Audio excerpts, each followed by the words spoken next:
karena itu tidak menjadi pegangan para penyidik. Penyidik berpegangan kepada saksi dan bukti-bukti yang lain. Keterangan orang yang dilaporkan itu tidak mempunyai nilai. Mau bohong, mau apa saja. Memang gue pikirin, kagak. Gue ngerti hukum. Gue ahli hukum.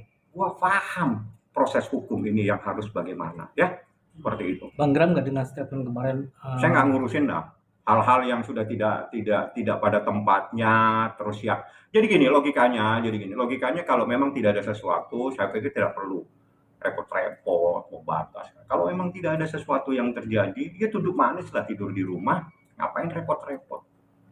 Nah, logika ini penting buat semua dan logika ini juga bisa dipahami oleh masyarakat. Jadi logikanya itu adalah pemahaman terbalik. Kalau memang tidak ada sesuatu, sebetulnya tidur nyenyak. Masa bodoh dah dengan laporan-laporan yang begitu. Gampang aja itu kan, emang nggak ada sesuatu. Bang, mungkin hasil visum Loli saya tidak bisa menyampaikan apapun hasil visum, apapun itu, karena itu menjadi konsumsi, menjadi hak mutlak penyidik. Titik. Jadi Anda mau tahu apa hasilnya, tanya ke penyidik. Saya hanya sebatas hal-hal yang menjadi hak saya untuk menyampaikan kepada masyarakat. Tapi kemarin sudah kelar nggak sih visumnya? Jadi begini, sebagaimana yang disampaikan bahwa pada saat dilakukan itu masih datang bulan, ya, artinya masih menstruasi sehingga diperlukan tahapan-tahapan lain. Nah, itu menjadi teknis daripada proses kedokteran ya, yang tidak menjadi ranah saya. Seperti itu. Bang, kemarin diulang lagi mungkin ketika melihatin Fadil melihat bukti USG, menurut abang, pandangan abang sekali lagi saya katakan hal-hal yang terkait dengan perbuatan anak yang di bawah umur adalah menjadi perbuatan yang tidak sah, perbuatan yang tidak mempunyai kekuatan hukum, dan logikanya ngapain sibuk-sibuk seperti itu kalau memang tidak ada sesuatu.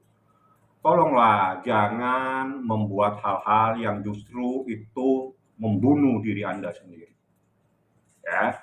Jangan Anda menyajikan sesuatu itu yang akan menyebabkan Anda bunuh diri. Bang, sekali lagi ulangin. Abang menyangkakan pasal apa sih, Bang? Perlindungan anak? Jadi dalam saya itu ada Undang-Undang Perlindungan Anak yang maksimal 15 tahun. Jadi saya akan berbicara maksimal saja. Maksimal 15 tahun. Ada Undang-Undang Perlindungan Anak, ada Undang-Undang Kesehatan, ada Undang-Undang KUH Pidana. Jadi ada 3 undang-undang yang saya jadikan menjadi pegangan penyidik untuk memproses ini. Jadi kalau di dalam Undang-Undang Perlindungan Anak itu maksimal 15 tahun.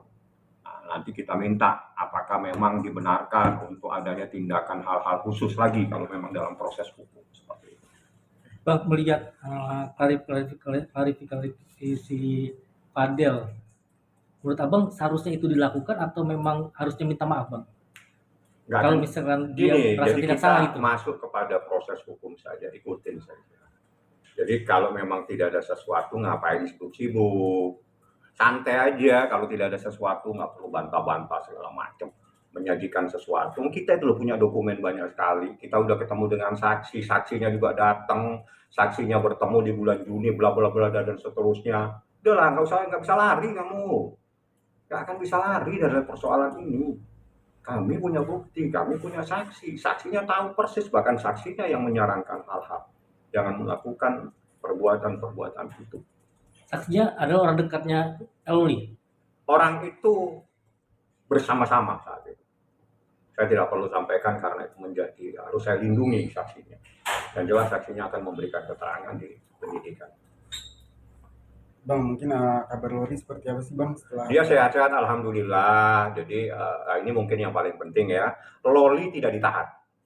Jadi kalau ada simpang siur, nggak ada, anak di bawah umur tidak mungkin ditahan. Loli dalam keadaan tenang, ditenangkan karena dia habis teriak-teriak, ditenangkan sama mamanya. Ya itu urusannya mamanya lah. Dia di mana itu menjadi urusannya kita. Ditenangkan oleh mamanya. Ya. Kan selama ini kan maksudnya faktanya, Bang, bahwa yang bukan faktanya, ketika ahli kita menjadi menyebut bahwa dia sudah dikeluarkan dari akte, yang sebenarnya seperti apa sih? Itu aktenya sama saya. Kita itu semua berbuat hukum, itu pasti dia minta tolongnya ke saya. sampai detik ini saya tidak pernah mengajukan permohonan kepada pengadilan ataupun kepada Dukcapil untuk mencoret seseorang yang bernama Laura. Titik. Ini kan ada sama saya. Ada sama saya katanya. Akta kelahirannya juga ada. Gak ada itu. Artinya itu hanya untuk supaya Loli itu Ya, supaya dia kuliah lagi dan sebagainya. Dan itu adalah cara orang tua